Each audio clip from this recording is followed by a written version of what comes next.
मियां नवाज शरीफ जो हैं वो खुद बतौर वजीर आजम आ सकते हैं। खान साहब को फिक्स किया जाए केसेस के अंदर। ये जो शराइत है मियां साहब की, वो इतनी सख्त है, इसमें से एक दो के ऊपर तो बात हो सकती है, लेकिन सारी शायद हम मानी जा सकें। मौका शायद जाया भी हो जाए। ये जो फ्लड आया है ये 2/3 पंजाब जो है वो पानी के नीचे चला गया है। तो जो ग्राउंड की सूरत हाल है वो कोई पंजाब में कंट्रोल में नहीं है मियां साहब के। तो अगर ये जमातें स्टेटस को में अपनी सर्वाइवल देख रही हैं तो मेरा ख्याल है ये खतरे में है। अब पीपल्स पार्टी की हमारी एक डील है पीएमएलएन के साथ कि बिलावल ने अगला वजीर आजम बनना है। दूसरा, बिलावल हिमसेल्फ ये कह चुके हैं कई दफा कि जब तक मुझे पंजाब से वोट नहीं मिलेगा मैं वजीर आजम नहीं बनना चाहूंगा। कि पंजाब का कार्ड वो बिलावल खेल रहे हैं, ये शायद अपने आखिरी दमों के ऊपर है। ये अब उस तरीके से हाइब्रिड रजीम नहीं रही है। एस्टैब्लिशमेंट की गवर्नमेंट है, इसको आप मार्शल लॉ के करीब करीब की डोमेन के अंदर ये हुकूमत आ गई है। अस्सलाम वालेकुम, मैं हूं Sajjad Anwar, the journalist cut के साथ आज एक दफा फिर आपकी खिदमत में हाजिर हूं। हमारे साथ इस्लामाबाद से जनाब आमर राना साहब मौजूद हैं। आमर राना साहब जो हैं उन्होंने सिक्योरिटी के ऊपर बहुत सारी किताबें लिखी हैं, पाकिस्तान अफगान, पाकिस्तान में टेररिज्म और दूसरे इश्यूज पर। पॉलिटिकल इकॉनमी को बहुत अच्छी तरह समझते हैं, उनका सियासत पे, समाज पे, सोसाइटी पे, मजहब के तजादात पे, सियासी तजादात पे एक गहरी नज़र है। बहुत सारी किताबें लिखी हैं उन्होंने। आज हमने उनको जहमत दी है कि वो हमारे साथ एक ऐसे मुकालमे में शरीक हों कि पाकिस्तान के अंदर ये जो हाइब्रिडिटी आ गई है 2018 के बाद से खास तौर पे, और जिस तरह से एक जुडिशल कू करके पाकिस्तान की सियासी जमातों को, पहले यूसुफ रजा गिलानी को, फिर मियां नवाज शरीफ को साइडलाइन किया गया, और जिस तरह से एक गवर्नमेंट इंस्टॉल की गई पीटीआई की, और फिर पीटीआई के साथ जिस तरह से एस्टेब्लिशमेंट के तजादात हुए, आज हम जिस दुराहे पे खड़े हैं, चार्टर ऑफ डेमोक्रेसी करने वाली जमातें और 18वीं तरमीम करने वाली जमातें आज बहुत कंप्रोमाइज्ड पोजीशन पे एस्टेब्लिशमेंट की एक सबसर्विएंट के तौर पे काम कर रही हैं। तो यहाँ से हम अगर अगले मंजर को देखें कि साल के आखिर पे आर्मी चीफ की जो एक्सटेंशन का मामला भी आ रहा है, और इस तरह पार्लियामेंट के अंदर भी एक स्ट्रेंथ मिलती जा रही है इन जमातों को, पीटीआई को माइनस करने के बाद। तो क्या इस ताकत को और आने वाले जो वाकयात है उसमें कोई पार्लियामेंट असर्ट कर सकती है या नहीं, इन इम्कानात पे बात करेंगे राणा साहब से। जी राणा साहब, शुक्रिया। शुक्रिया सजा साहब, आपने बुलाया अपने प्रोग्राम में, शो में। तो और तारुफ के लिए शुक्रिया। तो आप शुरू करें तो हम बातचीत फिर कर लेते हैं। जी, क्या देखते हैं आप? पहले मैंने आपका पिछले दिनों एक एनालिसिस देख रहा था जिसमें आप कह रहे थे कि मियां नवाज शरीफ जो हैं वो खुद बतौर वजीर आजम आ सकते हैं। पहले तो ब्रीफली जरा उस आइडिया को डिस्कस करें कि ये क्या इसके पस मंजर में क्या है। अच्छा, ये इस किस्म की जो है ना सिनेरियो बिल्डिंग, और इसको अफवाह साजी भी कहते हैं, लेकिन ये क्योंकि सियासत जो है, और खासतौर पर पाकिस्तान की सियासत, इसमें बहुत सारी जब आप थ्योरीज बना रहे होते हैं, उसका बायर बहुत ज्यादा है। तो अगर ये कहीं इस्लामाबाद में चल रही है बात, तो इसका बायर भी होगा, इसकी कोई पीछे वजह भी होगी कि मियां साहब जो है वो अपनी खोई हुई सियासी कुव्वत को हासिल करना चाहते हैं। उनको लगता है कि रियासत और ये हुकूमत उस तरीके से काम नहीं कर रही जिस तरीके से इसको करना चाहिए था। फिर एक आर्गुमेंट ये भी है कि वो तीन चीज़ों के ऊपर शायद वो कोई नई डील करना चाहते हैं स्टैब्लिशमेंट के साथ। पहला ये कि कुछ अरसे के लिए जो है अपने प्राइम मिनिस्टरशिप उनको दी जाए, ताकि वो अपना खोया हुआ एतमाद जो है वो, वकार जो है वो हासिल कर सकें। दूसरा, खान साहब को फिक्स किया जाए केसेस के अंदर, और जिसका वादा किया गया था कि पीटीआई के लिए स्पेस, अगरचे स्टैब्लिशमेंट ने पूरी कोशिश की है पीटीआई की स्पेसिस को खत्म करने के लिए, कम करने के लिए, लेकिन मियां साहब को लगता है कि अभी उतना नहीं हुआ जितना उनके साथ हुआ माजी के अंदर। तो दूसरा उसमें ये पहलू है। तीसरा ये है कि जो अगला इलेक्शन है वो भी उनको जितवाया जाए। तो ये तीन अच्छा। शराइ, अब जाहिर है कि इसके ऊपर, और ये कर क्यों रहे हैं, उनको लगता है कि कोई थोड़ा सा इबाहम है जो नवंबर की पिछले साल की जो कानून साजी हुई थी आर्मी चीफ की एक्सटेंशन के हवाले से, तो उसके अंदर लगता है कि नोटिफिकेशन का जो प्रोसेस है और उसको 3 साल 5 साल की जो डिबेट है, ये जो भाम पैदा हुआ है, एम्बिग्युइटी है, इसको कहीं से सियासी तौर पे कैश करवा लें और ये तीन डिमांड्स को वो अपनी आगे लेके चले। अब देखना ये है, जाहिर है कि इस्टेब्लिशमेंट भी खास तौर के ऊपर जो है, मिलिट्री इस्टेब्लिशमेंट उन दिनों में खासी जो है वो नर्वस होती है, जिन दिनों में नए चीफ की तैनाती हो रही होती है या बड़ी जो है तैनातियां हो रही थी या रिशफलिंग हो रही होती है, और उनका जायज बनता भी है। तो उसमें यही मोमेंट होती है सियासतदानों के पास कि उसको किस तरीके से अपने सियासी फायदे के लिए जो है हासिल कर सकें। लेकिन हमेशा से तो यही होता है कि ये जो सियासी फायदा उन्होंने हमेशा अपनी पार्टी का, अपने खानदान का या अपनी ज़ात का देखा है। कोई कौमी मफाद में कभी कोई बड़ी मुफाहिमत के लिए कभी भी इस अपॉर्चुनिटी को इस्तेमाल नहीं किया गया। तो अभी भी मुझे ये लग रहा है कि ये भी एक मौका, ये जो शराइत है मियाँ साहब की, वो इतनी सख्त है, इसमें से एक दो के ऊपर तो बात हो सकती है लेकिन सारी शायद हम मानी जा सकें। मौका शायद ज़ाया भी हो जाए। अब स्किल है इसके ऊपर मियाँ साहब की कि कितनी वो उनमें स्किल रह गई हैं इस उम्र के अंदर आके। लेकिन अगर क्विकली देखा जाए तो 2024 के इलेक्शन में मियां साहब की जो रीडिंग थी या जो उनकी जो असेसमेंट थी वो तो बुरी तरह नाकाम हुई। वो शुरू में आपको याद होगा कि पीपल्स पार्टी और इनकी एक गवर्नमेंट थी मुश्तरका, जिसके बाद इलेक्शन हुए थे, और मियां साहब ने पीपल्स पार्टी के साथ कोई अलायंस बनाने से इनकार कर दिया था। उनका ख्याल था कि एस्टेब्लिशमेंट साथ है, इमरान खान जेल में है, हम एक ऐसी मेजोरिटी लेकर आ जाएंगे कि हमें पीपल्स पार्टी की जरूरत नहीं पड़ेगी। लेकिन ग्राउंड पे सूरत हाल बदल चुकी थी, वो दोनों सीटें हार गए थे। अब तो उनके हमायती भी ये कह रहे हैं कि लाहौर वाली सीट भी वो हार गए थे, पहली बात। दूसरी, ये जो अभी रिसेंटली चीजें हुई हैं, जिस तरह से किसानों की के साथ हुआ उनकी गंदम खरीदने के मामले में, और अब ये जो फ्लड आया है, ये 2/3 पंजाब जो है वो पानी के नीचे चला गया है। लेकिन जो बहुत कॉस्मेटिक है इनका जो रिलीफ और बाकी चीजें जो हैं, 20 लाख घराने जो हैं वो इससे डिस्टर्ब हुए हैं इस सारे फ्लड से। तो जो ग्राउंड की सूरत हाल है वो कोई पंजाब में कंट्रोल में नहीं है मियाँ साहब के। अगर आप देखा जाए कि वो मियाँ साहब जो सियासत या वो पीपल्स पार्टी जो अपनी स्ट्रीट पावर पे, या मियाँ साहब अपनी स्ट्रीट पावर पे ब्लैकमेल कर सकते थे एस्टेब्लिशमेंट को, वो तो मुझे उसका सिनेरियो नजर नहीं आ रहा। हाँ, मुझे ये जरूर नजर आ रहा है कि ये जो हाइब्रिड निज़ाम के तहत एक ताकत दोबारा से अददी अक्सरियत पार्लियामेंट को मिल चुकी है इस वक्त, जिसमें पीटीआई की बहुत सारी सीटें स्पेशल भी नून लीग और इत्तेहादियों को मिल चुकी हैं। फिर उनके कुछ लोग नाहल किए जा रहे हैं। नए इलेक्शन जिमनी जो होने जा रहे हैं उनमें पीटीआई अगर बाइकआउट करती है तो इनको वॉक ओवर मिल सकता है। तो पार्लियामेंट के अंदर जो अददी अक्सरियत होगी इनकी, उसके नतीजे में डेमोक्रेटाइजेशन के लिए अगर ये कुछ तरमीम करना चाहें सारी पार्टियां मिलके, और ये जो इनके पास स्पेस खत्म हुई है उसको लार्जर नेशनल इंटरेस्ट में उस स्पेस को अगर बढ़ाना चाहे तो शायद मियाँ साहब के पास स्कोप होगा। आपका क्या ख्याल?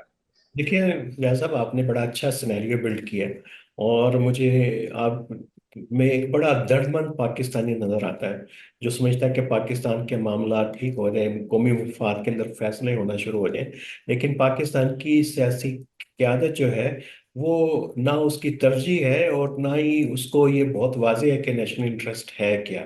उसके लिए अपना इंटरेस्ट, अपने खानदान का और अपनी पार्टी का जो इंटरेस्ट है, वही उसके लिए बड़ा इंटरेस्ट है। उसमें ये कोई तवक्को रखना जो है वो बहुत ही अजीब सी बात होगी, और ख़ास तौर के ऊपर जिस वक्त पूरी उनकी डायनेस्टिक पॉलिटिक्स एक ट्रांसफॉर्मेशन में जा रही है, नई जनरेशन ने टेक ओवर करना है, और ये जो पुरानी जनरेशन है वो चाहती है कि महफूज तरीके से जो है वो मिरास और इक़्तिदार जो मुंतकिल हो। उसमें तो रिस्क ले ही नहीं सकते, पार्लियामेंट में वो सख्त है ही नहीं। जो 14 और इवन के 18 की असम्बली के अंदर थी, तो उसको तो भूलें, हर बंदा अपनी डील के अंदर है। पीपल्स पार्टी की पोजीशन इसलिए हमेशा से बेहतर रहती है क्योंकि उसके पास अपनी कॉन्स्टिट्यूंसी है जिसको कोई खतरा नहीं है सिंध के अंदर।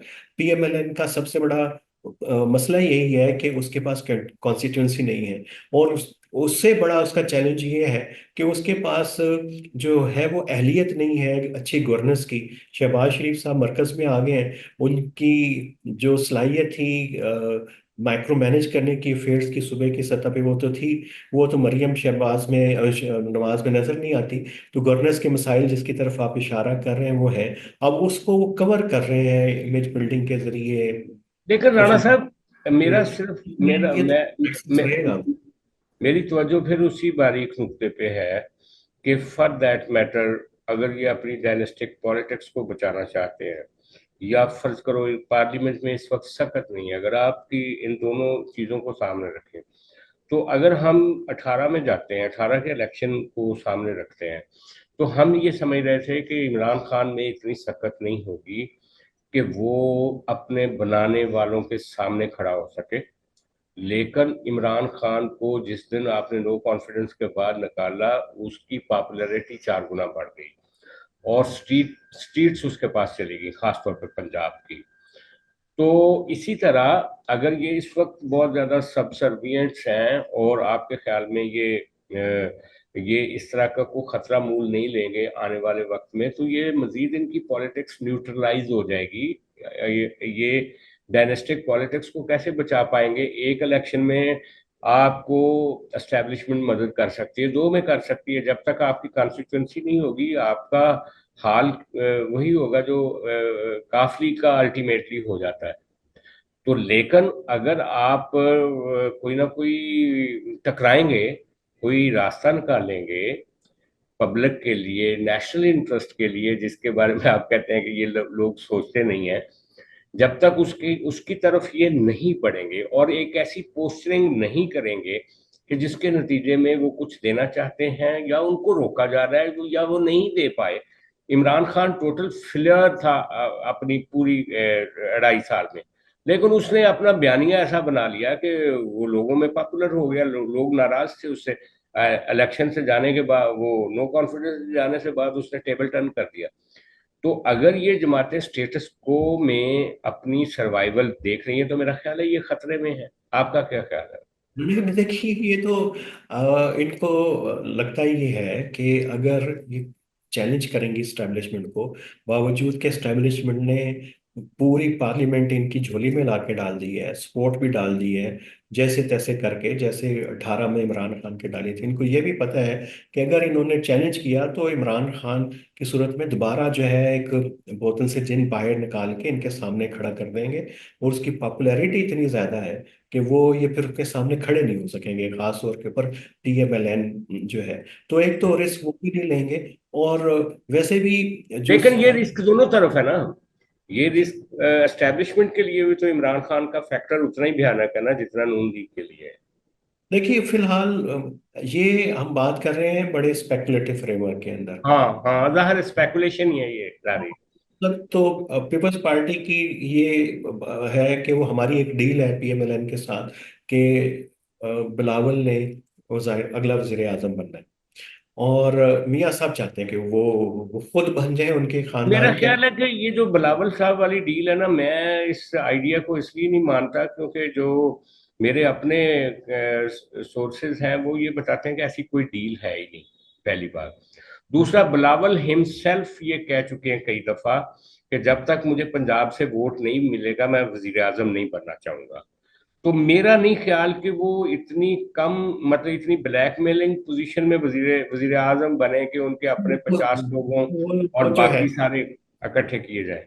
यहाँ पे पीपल्स पार्टी के अपने ही लोगों का ख्याल ये, दो तरह का व्यू है। एक कहते हैं जी कि अगले इलेक्शन के लिए बिलावल के साथ डील हुई है, कुछ लोगों का कहते हैं जी कि इसी टेन्योर के अंदर उनकी डील है। लेकिन वो कैसी होगी ये तो अब देखें कि जब आप अपोजिशन में, हुकूमत में नहीं है, तो आप हाई मॉरल ग्राउंड्स के ऊपर आप प्ले कर सकते हैं कि पंजाब का कार्ड वो बिलावल खेल रहे हैं। आने वाले दिनों में के अंदर पता चल जाएगा। लेकिन मैं आपको सिर्फ ये आप बताना चाहता हूँ कि ये जो पॉलिटिकल साइंस के अंदर ये इसकी दूर दूर तक कोई इस तरह की प्रोबेबिलिटी नहीं लग रही है, अगर इसको के थ्योरी के ऊपर भी देखें कि पाकिस्तान की ये जो दो बड़ी जमातें हैं, ये एस्टेब्लिशमेंट के सामने अभी आके खड़ी हो जाएंगी जब इनके पास जो है कोई स्ट्रेंथ इनके पास नहीं है। स्ट्रेंथ इनको सारी जो है इलेक्टोरल वो एस्टेब्लिशमेंट ने दी है। गवर्नेंस का इनका जो है वो पूरा निज़ाम जो है क्लैप्स कर रहा है। इंटरनेशनल सपोर्ट जो हमेशा क्रिटिकल फैक्टर होता है, इस वक्त ना पीपल्स पार्टी के पास है, ना वो पीएमएलएन के पास है। मियाँ साहब के लिए हमदर्दी ना रियाद में है, ना वाशिंगटन में है, ना बीजिंग में है, ना लंदन में है। ना ही ये हमदर्दी जो है बिलावल के लिए किसी के पास है। दुनिया प्रैग्मेटिक हो गई है, और वो पाकिस्तान को पता है कि लेकिन इस। अगर ये प्रैग्मेटिज्म देखा जाए राणा साहब, तो फिर वो जो एक अफवाह चल रही है पूरे मुल्क में कि फील्ड मार्शल साहब जो हैं वो सदर बन जाएंगे, जो एजाज सैयद की स्टोरी भी थी, और उसके बाद बहुत सारे लोगों ने इसके ऊपर एम्फसिस किया कि जो फील्ड मार्शल साहब हैं वो मुल्क के सदर बन जाएंगे। वो एक नया मुशर्रफ की तरह का आर्मी चीफ, जैसे उसने लगा लिया था क्यानी को, उस तरह का एक आर्मी चीफ बना देंगे। और फिर ये जो हाइब्रिड निज़ाम है वो ज्यादा, मतलब उसमें उनकी इंटरवेंशन हो जाएगी। वो कुर्सी वो अपना बैठ जाएंगे, और वो, और ये जो स्टेटस को होगा इस आने वाले दिनों में, क्या वो जो दिख, उनका उनका जो प्रोजेक्शन है कि चाइना और अमेरिका की मदद से हम एक उनके इंटरेस्ट कन्वर्ज करके और टेररिज्म के साथ लड़ के कोई डेवलपमेंट के लिए निकल जाएंगे, वो भी एक बड़ा एम्बिशियस एक तरह का उनकी प्रोजेक्शन है। तो फिर ये लग रहा है कि अगर ये जमातें इसी तरह सबसर्वेंट रही, तो फिर तो आप एक तरह से प्लेट में रख के जो सदारत है वो दे देंगे आप रावलपिंडी को। ये पाकिस्तान की सियासत में कुछ भी हो सकता है। सदारत अगर जरूरत महसूस हुई फील्ड मार्शल साहब को वो ले लेंगे। अगर उसके बगैर ही काम चलता रहा तो फिर ठीक है। और लेकिन अभी जब ये शंघाई बीजिंग गए हैं, तेंजिन गए हैं शहबाज शरीफ के साथ एससीओ में, उसके बाद बायलैटरल मीटिंग हुई है, वो वहाँ पे लगा है कि शायद इस्टेब्लिशमेंट इस पे गौर जरूर कर रही है कि फील्ड मार्शल का जो स्टेटस ऐसा होना चाहिए, बावजूद के फील्ड मार्शल के ओहदे के अंदर इनबिल्ट है कि वो रियासत का सरबराही है एक किस्म का।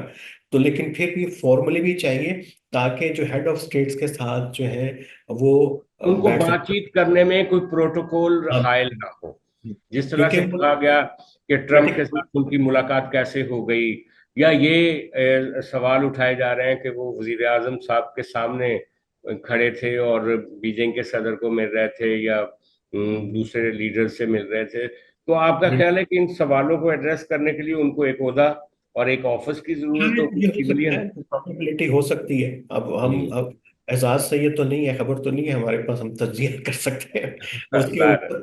तो प्रोबेबिलिटी तो हो सकती है। लेकिन मैं आपको बताऊं कि इस वक्त जो हाइब्रिड रिजीम की आपने बात शुरू की थी, तो ये शायद अपने आखिरी दमों के ऊपर है। ये अब उस तरीके से हाइब्रिड रिजीम नहीं रही है। ये तकरीबन जो है वो एक एस्टैब्लिशमेंट की गवर्नमेंट है। इसको आप मार्शल लॉ के करीब करीब की डोमेन के अंदर ये हुकूमत आ गई है। जो हाइब्रिड रजीम्स रही हैं वो 2008 से लेके ये 18 तक रही हैं। उसके बाद जो है हाइब्रिड सिस्टम जो है कोलैप्स हो चुका हुआ है। ख्वाजा आसिफ साहब जो मर्जी कहते रहे जी कि ये तो बड़ा अच्छा जबरदस्त चल रहा है हाइब्रिड नहीं सिस्टम। राणा साहब, लेकिन मैं कहूंगा कि जो 2008 के बाद से लेकर 2013 तक खास तौर पे पार्लियामेंट को जो स्पेस मिली थी, खा वो उस वक्त मेमो स्कैंडल भी आया, जुडिशरी के भी बड़े मसले थे, लेकिन उन्होंने ये जो 18वीं तरमीम की, ये बिल्कुल एस्टेब्लिशमेंट को पसंद नहीं थी, आज भी बिल्कुल पसंद नहीं है। उस वक्त और भी कई चीजें हुई थी। फिर इवन मियाँ साहब के जमाने में जब धरने को न्यूट्रलाइज करने के लिए सारी पार्टियां इकट्ठी हो गई थी, वो भी एक एफर्ट थी एस्टेब्लिशमेंट के खिलाफ। मियां नवाज शरीफ और जो पीपल्स पार्टी ने एफर्ट की थी इमरान खान के खिलाफ, वो भी एस्टेब्लिशमेंट के सामने ही ये पार्टियां खड़ी रही हैं। तो ये नहीं था कि इनकी मजाहमत जो है, इनकी मजाहमत सिर्फ 22 के बाद जो है वो कन्वर्ज हुई एक तरह से एस्टेब्लिशमेंट के साथ जाने के लिए, जब इमरान खान की छुट्टी कराई गई। तो इन पार्टियों के अंदर एक इनकी हिस्ट्री तो है मजाहमत की। मियाँ साहब ने बाजवा के साथ, उससे पहले राहील शरीफ के साथ उनके कंट्राडिक्शन रहे, पीपल्स पार्टी की एस्टेब्लिशमेंट के साथ ऐसी लड़ाई रही। आपको पता ही है, जरदारी साहब को मुल्क से बाहर जाना पड़ गया था, और भी कई चीजें हैं। अगर आप फरतुल्ला बाबर साहब की किताब पढ़ें, तो उस तरह का हाइब्रिड निज़ाम नहीं था जितना इमरान खान की गवर्नमेंट में हाइब्रिड देखिए निज़ाम लिमिटेड आया। एग्जाम होती है, पहले तो उसको समझना पड़ेगा। दूसरा ये है कि जो 18 अमेंडमेंट हुई, वो हुई जिस वक्त फौज कमजोर हो गई थी मुशर्रफ साहब के बाद, जी जी, जुडिशल। मैं यही कह रहा था, ये हाँ, मैं वो यही कह बिल्कुल रहा था। बिल्कुल उस वक्त हुई। जब हम्म, मौका मिला तो उन्होंने बहुत सारी चीजें अच्छी भी हुई हैं इस मुल्क के हम्म, अंदर, वो हुई। और जहां जहां पे इनको स्पेस मिला, लेकिन ये कोई बहुत बड़ी तब्दीली में कन्वर्ट नहीं हो सकती। पीपल्स पार्टी की हाँ। जो राट वाली भी थी, उन्होंने भी बहुत सारे कंप्रोमाइज किए। हाइब्रिड रजीम के अंदर जो है, गवर्नेंस का, लोकल गवर्नेंस का सिस्टम जो है वो होता है पॉलिटिकल पार्टी के पास, सिविलियन गवर्नमेंट के पास। और जो फॉरेन पॉलिसी, डिफेंस, वो तो आपको होता है शुरू से ही। और तीसरा इकोनॉमी। इकोनॉमी से इन्होंने मियाँ साहब के दौर से 2014 से इंक्रोचमेंट शुरू हो गई हुई थी। पहले सी पैक आया, सी पैक के जरिए मियाँ साहब ने कोशिश की कि अपना इमेज बनाए, और फौज ने उसको किस तरीके से कैप्चर किया वो एक अलहदा से कहानी है। तीसरी डोमेन उन्होंने वो ले ली, गवर्नेंस की स्पेस भी उन्होंने कहा कि अब इनके पास नहीं रहनी चाहिए। वो भी ग्रेजुअली जो है वो उन्होंने ले ली है। बड़े बड़े इदारे जो हैं ब्यूरोक्रेसी के अंदर, तकरीबन जो है वो ऑक्यूपाई हो चुकी हुई है, पेनिट्रेशन हो चुकी हुई है। तो उधर भी आ रहे हैं, तो ये वो अपनी वस फॉर्म के अंदर है। और उसकी मजबूरी, प्रॉब्लम हमेशा से होती ये है कि मिलिट्री स्टैब्लिशमेंट के लिए, कि उसके एम्बिशंस तो होते हैं ग्लोबल। उसने हम्म। डील करना है दुनिया के साथ। उसने लगता है कि अपना अच्छी गुडविल होगी, उनके अंदर कैपेसिटी है, अहलियत है। वो इंडिया को भी हरा सकते हैं, वो सऊदी अरब से बात कर सकते हैं, अमेरिका चाइना के साथ भी एक ही वक्त में अच्छे ताल्लुकात रख सकते हैं। और इसको कहते हैं, वो क्लाइंट स्टेट की बात की थी मैंने, मल्टीपल क्लाइंट्स भी होते हैं, इसको कहते हैं पैटर्न शॉपिंग। फिर आप पैटर्न शॉपिंग करते हैं कि जहां से अच्छी डील मिलती है वो कर लेते हैं। जो आप डील ले रहे होते हैं उसमें आपकी इंटरनल स्ट्रेंथ जो है बड़ी मैटर कर रही होती है। इस वक्त पाकिस्तान ने जो अच्छा, पैकेज बस जाते है, जाते जाते जाते ये तो आखिरी सवाल है कि जो पैटर्न शॉपिंग इस वक्त जारी है, उसकी आउटलाइंस क्या है, और उसकी वो कुछ मिलने वाला ये भी है या सारा हवाई है? इस वक्त जो है पैटर्न शॉपिंग जो है वो बड़ी खतरनाक हुई है पाकिस्तान की। हमने जो है अंडे लिए हैं चाइना से, और ब्रेड लिए है अमेरिका से। अब ये अंडे और ब्रेड ली है हमने उधार के ऊपर। अब इसको चुकाएंगे कैसे? उसके लिए आपकी इंटरनल स्ट्रेंथ चाहिए। मिनरल एक्ट है, जो कुछ भी है, डील हो गई है अभी। तो इंटरनल स्ट्रेंथ कहाँ से आती है? आपकी पॉलिटिकल स्टेबिलिटी से आती है, और आपकी इकोनॉमी से आती है, और इन्हीं से, पॉलिटिकल स्टेबिलिटी से ही सिक्योरिटी की सूरत हाल जुड़ी हुई है। वो नहीं है तो हाइब्रिड रजीम सख्त हो जाएगी, मार्शल के करीब करीब पहुंच गई भी है। नहीं उसको तो मार्शल स्टेबिलिटी आते स्टेबिलिटी कैसे आ जाएगी अगर आप हाइब्रिडिटी को और ज्यादा तेज करेंगे, नहीं आएगी, और जबर ज्यादा करेंगे तो उसके, और नहीं फिर आएगी। आपके 24 डिस्ट्रिक्ट जो हैं वो केपी में जो हैं वो अंडर अटैक हैं। आपका बलूचिस्तान जो है, रोज वहाँ कोई इंसिडेंट होता है, तो और फिर सियासी ये जो बेचैनी पीटीआई की सूरत में है, तो जब तक इनके हल नहीं निकलेंगे, आप कैसे आप एक स्टेबिलिटी ला सकते स्टेबिलिटी देखिए, जब आप मार्शल आता है तो वो तकरीबन कुछ महीने की, साल की, 2 साल की, एक आपको लगता है कि हैं? एक एक खामोशी हो गई, एक कुछ कुछ सन्नाटा सा हो गया। हाँ। लेकिन उसके बाद फिर आप वही साइकिल शुरू हो जाता है कि आप हम्म, कहते हैं कि अच्छा सिविलियन को स्पेस दे दें, वो आ हम्म। जाए। हमने पूरा हाँ, ये मतलब साइकिल है एक, ना हमने मार्शल कभी टिकने दिया है ना सब। जमहूरियत टिकने दी है। ये हाँ, तो अब ये साइकिल जो है। है ना, वो साइकिल जो है वहां पे पहुंच गए हैं जहां से इसने दोबारा शुरू होना है कुछ अरसे के बाद। अच्छा, यानी आप देख रहे हैं कि कुछ अरसे के बाद कुछ नया होने जा रहा है। वो मार्शल्ला भी हो सकता है, वो कुछ भी हो सकता है। और आपका तो ये भी कहना है कि मार्शल्ला के करीब करीब अभी भी हम हैं। इसके हाँ, साथ ही राणा साहब, आज की गुफ्तगू को हम वाइंड अप करते हैं। होपफुली वीक में एक दफा आपसे बात किया करेंगे इस मामले में। तो आज के लिए इतना ही। मैं हम देखने वालों का भी शुक्रिया अदा करता हूँ, और मैं ये रिक्वेस्ट करता हूँ देखने वालों के लिए कि अगर किसी तरह आप ये वीडियो देख रहे हैं हमारी, तो इसको फॉलो करें, इसको शेयर करें और सब्सक्राइब भी करें। बहुत शुक्रिया।